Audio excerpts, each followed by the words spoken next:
এবং সবচেয়ে ভয়ঙ্কর ব্যাপার হচ্ছে আপনি যখন কারো উপর জুলুম করেন, ওই মাজলুম আর আল্লাহর মাঝখানে কোনো ফারাক থাকে না। আল্লাহ ওই ফারাকের পর্দা উঠায় নাই। খবরদার, মজলুমের কান্না কখনো বৃথা যায় না। জীবনের কোনো না কোনো সময়ে এর প্রায়শ্চিত্ত আপনাকে করতে হবে। জীবনের কোনো না কোনো সময়ে এর প্রায়শ্চিত্ত করে আপনাকে মরতে হবে।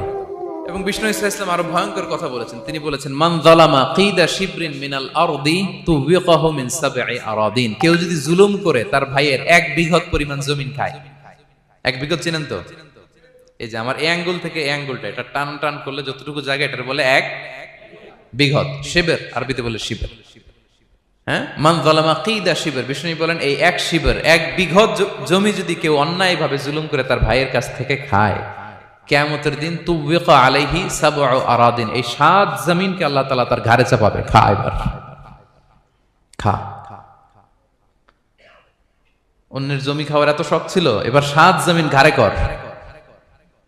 কিয়ামতের ময়দানে আপনার দেহটারে বিশাল আকৃতির করা হবে, এই 7 জমিনকে আপনার কাঁধে তুলে দেয়া হবে। এজন্য আমরা অন্যের রাইটস, অধিকার যেন নষ্ট না করি, কারো উপর যেন জুলুম না করি, কোনোভাবেই না। আমরা নানাভাবে এই জুলুমটা করি।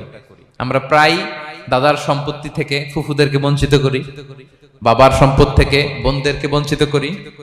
হ্যাঁ, নিজের ভাই আরেক ভাইকে, আপন ভাই ভাইকে বঞ্চিত করে, জুলুম করে। এরকম দৃশ্যপট আমাদের সমাজে আছে না নাই বলেন তো? কিয়ামতের দিন আল্লাহর সুপ্রিম কোর্টের কাঠগড়ায় হিসেব দিতে হবে।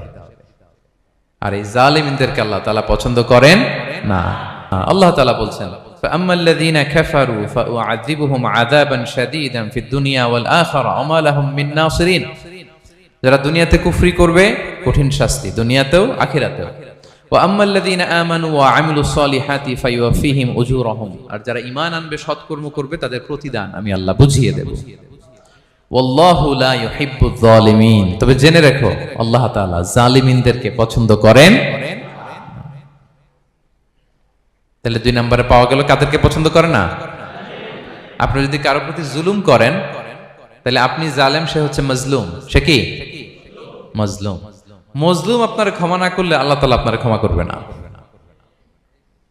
মজলুম যদি ক্ষমা না করে, আল্লাহ তাআলা কঠিন কালো আপনাকে ক্ষমা করবে না। এজন্য জুলুম যেন আমরা কখনো না করি প্রিয় ভাইরা। জুলুম শুধু আল্লাহ তাআলা আমাদের উপরই হারাম করেনি, আল্লাহ নিজের উপর হারাম করছে। জুলুম শুধু আমাদের জন্যই হারাম না, আল্লাহর জন্য